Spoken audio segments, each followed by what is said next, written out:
예, 이게 저의 생활이 됐어요. 저희가 찍으라고 동안 배우는 거 찍으시네.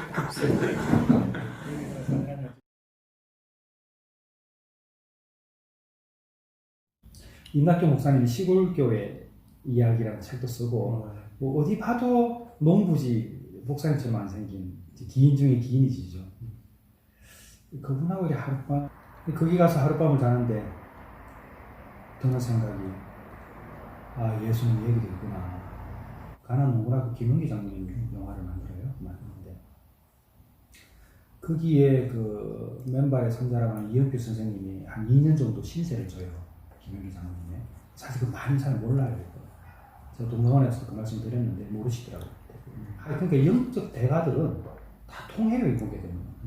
몽양 선생님이 김용기 장로님의 스승이니까. 그래서 굉장히 한국이라는 대한민국의 나라를 갖다가 좀 건강하게 이끌어오는데 굉장히 어른들이 계셨다라고 할 수 있죠. 저는 그 최홍종 목사님하고 이연표 선생님하고 이세동 선생님하고 또 서서평하고 유하래 이 5명을 그 최홍종 목사님 아까 관심 있으시게 그 손양훈 목사님의 애학원을 처음에 그 설립하신 분은 최홍종 목사님이거든요. 이게 다 이게 맥이 닿아요. 그때 이제 제가 또 깨달았던 게 영적 대가들은 우리는 몰랐지만 서로가 교류가 있었구나. 이런 선생이 누구냐면 먼저 사람이 된 사람이 선생이라고. 그러니까 이 시대의 영성가들, 소위 사상을 주도하는 분들을 보게 되면 뭔가 다르죠. 그러니까 그 깊이라는 그리고 또 넓이.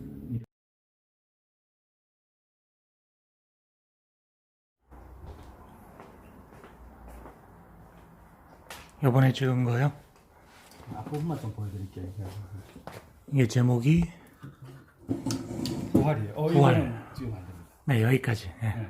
예수님이 그렇게 사실 수밖에 없는 것은 예수님이 그 죽음 밖의 영역을 아시는 하나님이시기 때문에. 그러니까 우리가 예수님을 닮는다는 이야기는 거기까지 볼 수 있어야 되거든요. 저는 얼마 전에 그 아홉 손님이라는 그 작품을 보면서 그 생각을 한 거예요. 어떤 말이냐면 지도자는 가난해야 된다는 말이 있습니다. 원래 청빈이죠. 다른 말로 얘기하면. 그러니까 좀 불편해야 되죠. 그러니까 기독교고 불교고 가톨릭이고 성직자는 좀 불편해야 돼요. 왜냐하면 사람이니까. 사람이 사람을 믿을 수 있는 존재는 아닙니다. 사람은 언제든지 변질될 수 있기 때문에. 그러니까 희생은 반드시 타자로 향하죠. 그러니까 예수님의 사랑은 희생이죠.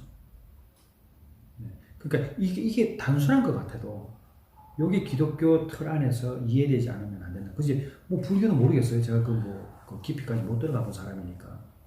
우리가 흔히 말하는 희생이라는 단어는 고결하고 순결하고 정직하다. 그 고결성, 순결성, 정직성 이런 것들을 다 포함하고 있다. 근데 우리는 너무 희생이라는 단어를 쉽게 씁니다. 희생을 함부로 쓸 수 있는 단어가 아니다는 거죠. 먹고 소외받고 힘들게 사는 사람 너무 많습니다. 그래도 우리가 무엇을 믿는 자라면 자기보다는 다른 사람에 서 사는 게 더 고결하고 아름답다는 거죠. 그런 것도. 이제 그런 영화예요. 그러니까 본질이 뭐냐? 지금 영화가 그런 영화죠. 일종의. 다 죽어가는 사람이 다른 사람에 의해서 살아가는 거니까. 그러니까 저는 가장 아름다운 게 뭐냐면은 자기를 비운다는 것처럼 무슨 자기를 부인하는 거잖아요. 자기 부인 아니에요, 자기 부인. 그러니까 나를 비운다는 것 자체는 나를 부인하는 것인데 나를 부인하면은 나의 존재는 뭐냐는 거죠. 그럼 존재 자체가 무의미한 게 아니에요. 그런데 저 길 밖에 나가 있는 하나의 그 잡초도 분명히 목적이 있을 텐데 왜 목적이 없겠냐는 거죠. 그게 만약에 제가 믿는 하나님이라면 반드시 하나님께서 계획하신 일이 있다는 거죠. 이게. 그 일이 뭘까? 예수님이 가르쳐 주셨죠. 예수님은 뭐하고 돌아가셨나? 가난한 자를 돕고 소외된 자를 돕고 병든 자를 고치고 끝까지 자기를 갖다가 할 수 있음에도 불구하고 하지 않는 삶을 보여주신 거죠. 힘이 있음에도 불구하고 힘을 보여주지 않는 거였죠. 왜? 세상에서는 그게 강해 보일지 몰라도 우리가 보는 저편 너머에 있는 하나님 나라에서는 그 힘이라는 것은 세상과의 다른 기준에서 판단되니까.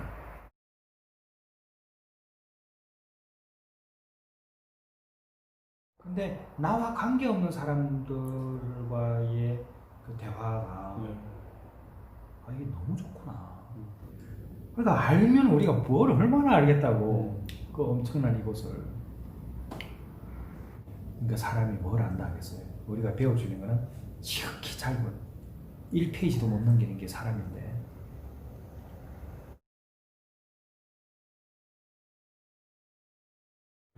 죽는 게 쉽겠어, 사라지는 게 쉽겠어? 사라지는 게 좀. 사라지는 게 어려워. 죽는 건 쉬워. 사람은 죽는 게 어렵다고 하지만 어쩌면 죽는 건 쉽지. 사라지는 게 어려워. 그래서 지금 이제 욕망의 욕구이 많은 거지. 사라지는 게 힘들어서. 아름답게 퇴장하지 못해. 반드시 변하더라. 배부르면 딴 생각을 한다. 그게 사람이에요. 그 죄성이라고 사람. 심각한 우울증을 경험하게 되고 이제 그 우울증이 너무 깊어지면은 숟가락 들 힘도 하나 없어져요. 그때는. 저도 이제 한 가지 정도만 말씀을 드리면 제가 이제 그 심각한 우울증으로 그 이제 수면제를 70알을 제가 먹은 일이 있는데 그때 저를 불렀던 목소리, 지금도 그 목소리가 들려요. 일어나라. 그리고 산에 가서 제가 이제 목을 딱 매는데 너 이렇게 죽으면은 지옥 가라는 그 천둥과 같은 목소리. 너무 무섭고 제가 직접 산에서 그 소리를 들었으니까. 근데 그것 때문에 저는 천국과 지옥이 어떻게 되는지 몰라요. 그런데 그 목소리만 들어도 지옥이라는 것이 얼마나 무서운 것인가를 저는 그때 알았어요. 그런데 저만 그런 게 아니라 저와 같은 사람을 해외에서도 만난 거죠. 외국인이에요. 하버드를 나서 엘리엇 테프. 엘리엇 테프가 하버드에서 이제 히피조가 올리면서 약하면서 그 지냈던 때인데 엘리엇이라고 있습니다. 영화하면서 만나게 된 거예요. 저는 그래서 영화라는 게 저한테는 정말 좋은 선생님이었다. 네. 그리고 또 하나 있어요. 우리 스태프들은 우리 이 감독 지금 여기서 계속 듣고 있는데 우리 스태프들 진짜 신앙 공부 제대로 합니다. 24시간 내내 그거 듣거든. 24시간 내내 그거만 할 수밖에 없어요. 맞아요. 그리고 또 제가 만나는 사람들이 예사 사람들이 아니에요. 알잖아요. 네. 대부분이 이 시대에 나름대로 쓰임 받는 사람들이라고 평가받는. 우리 스태프들은 사실은 영적인 축복은 엄청나지 않아요. 은혜의 부스러기들을 계속 이렇게 줍고 있죠. 그건 진짜 맞지 않나요? 그 맞아요. 맞아요.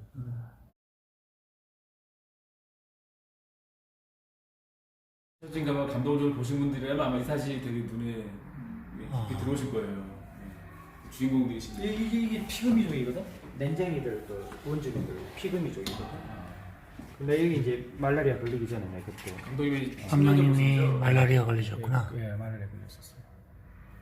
그러니까 이제 뭐 이런 거 같은 경우는 이제 아프리카 선교사들이 들고 왔던 가방이에요. 양철로 돼 있잖아요. 예. 왜냐하면 더위와 벌레로부터 보호하기 위해서. 그러니까 우리가 생각하면 캐리어라 생각을 하는데 아니에요. 이거예요. 아프리카 선교사들이 썼던 가방은. 이 가방의 주인이 이 사람이었죠. 이 사람의 아들이 누구냐면 이 사람이에요. 그러니까 아버지가 돌아가시고 나서 아버지의 가방을 이 사람이 들고 또 선교지로 가요. 참 기가 막히죠.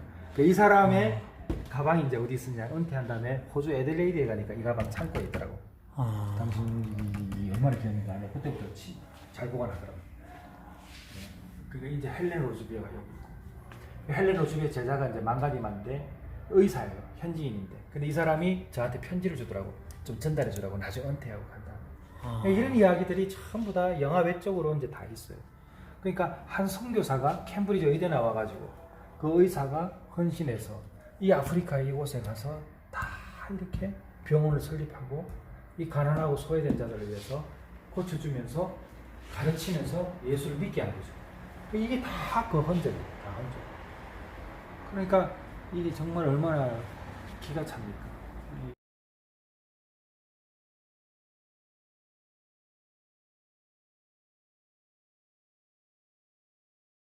그리스도와 함께 십자가에 못 박혔나니 그런즉 이제는 내가 사는 것이 아니라 내 안에 예수께서 사신 것이라.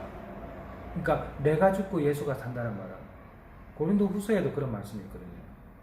그러니까 어떤 표현이냐면 우리가 예수를 믿는다고 하면서 내가 예수를 믿는다고 착각하며 살아가지 않는가. 어디를 봐도 예수의 제자로서의 삶이 드러나지 않는데, 그러니까 아니 내가 예수를 믿는다고 누가 정의할 수 있어요? 결국은 우리의 믿음이라면 언젠가는 주님 앞에 섰을 때에 그분이 결정하시는 거지. 근데 우리는 내가 믿는다면서 이렇게 편안하게 사는 거예요. 그래서 달란트 비유가 좀 다른 해석을 보게 되면 예수님이 뭐라고 그랬어요? 달란트 숨겨놓고 가져오면 혼냈잖아요. 네. 근데 2달란트, 5달란트 배를 남기면 칭찬했잖아요. 네. 그러니까 우리 예수 믿는 사람은 열심히 살아야 돼요. 내가 5달란트 받았다 생각하고 충성스럽게 살다가 떠나야지 그냥 우리가 착각하며 살고 있지 않는가 이렇게 보는 거예요. 근데 이건 아마 기독교뿐만 아닐 거예요. 아마 이런 문제로 같은 관점에서 잣대를 딱 들이대면 우리나라뿐만 아니라 다른 종교도 마찬가지지 않을까 생각이 들어요.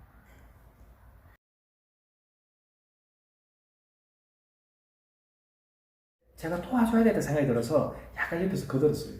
근데 제가 어제 가면 그렇게 이야기합니까? 야, 벽성사하고 그냥 내가 만들었어. 이렇게. 그러니까 그걸 제가 또 모닝을 왜? 그 주지스님 때문에. 그 하룻밤 저와 같이 계셔주고 그 깊은 밤 진짜 별이 쏟아진다고 그러잖아요. 그 쏟아지는 그 밤 별빛 아래서 그분과 나누었던 대화. 근데 그분이 저한테 이야기를 많이 했어요. 제가 많이 한 건 아니고 그걸 못 읽는 거예요. 이게 제가 못 읽는 거죠. 그 40대에 기독교를 다시 받아들이고 신실한 기독교인이 된 계기는 뭐예요? 저는 뭐라고 설명하기 어려워요. 근데 어느 순간에 믿어지는 거죠. 근데 믿어지는 과정에 철저하게 저에게 있었던 일들은 내가 잘못됐다는 걸 알았어요. 예. 뭐가 잘못됐다는 거예요? 내가 살아가는 방식이라든지 내가 생각하는 방향이라든지 그리고 나의 무책임함. 내 가정이 있었잖아요. 가장으로서 역할을 제대로 못한 거고 뭐 염세주의자고 우울증이니까 죽으려고만 했었지 제가 뭐래 사는 거에 대해서 관심이 없었죠. 그러니까 뭘 해도 대충하고 뭘 해도 그냥 제대로 못하는 거지. 우울증이 걸린 이유는 뭐예요? 그걸 뭐 어떻게 설명해 되겠습니까? 어느 순간 찾아왔죠. 예. 그 예수님이 돌아가시고 나서 제자들이 다 어떻게 됩니까? 다 뿔뿔이 흩어져요. 다. 그런데 어느 날 그 뿔뿔이 흩어졌던 제자들이 유다를 빼고 나머지 제자들이 누구도 예외 없이 어느 날 갑자기 각자의 길로 흩어지는데 다 예수의 부활을 전거하고 순교를 해버려요. 상식적으로 생각을 해도 그렇게 도망갔던 사람이 왜 갑자기 바뀌었냐는 거예요. 그러다 왜 또 다 죽어버렸냐는 거예요. 불과 얼마 전에 다 예수님을 죽어가는 모습 보고 다 자기 고향으로 떠났던 사람들이 그리고 또 다른 곳에 가 있었던 사람들이 부활을 봤다는 거예요. 부활을. 그러니까 부활을 보지 않고서는 도저히 사람이 갑자기 변할 수 없는 거죠.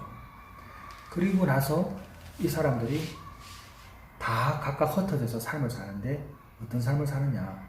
경건의 삶을 산 거예요. 기독교에서 말하는 경건은 가난한 자를 돕고 소외된 자들을 위해서 살아가는 삶이에요. 그게 예수님이 보여주었던 삶이었거든요. 그러니까 그거 부활하신 예수님을 딱 믿고 난 이후에, 그러니까 성경에도 보게 되면 부활하신 이후에야 제자들이 믿었다고 표현되어 있거든요. 그전에 못 믿은 거예요. 부활함을 믿었기 때문에 경건의 삶이 이어진 거죠. 왜? 여기가 잠시 머무는 곳이니까. 여기는 영원히 있는 곳이 아니라 또 다른 저편 너머의 삶이 있다는 걸 아는 거죠. 그러니까 바뀌는 거죠. 여기서의 죽음이 죽음으로 여겨지지 않는 거죠. 순교가 그렇게 일어나는 거거든요.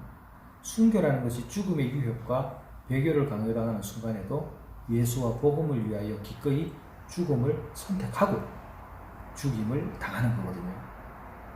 그러니까 그 저편 너머에 있는 그것을 깨닫고 난 이상은 그대로 살 수 없었던 거예요.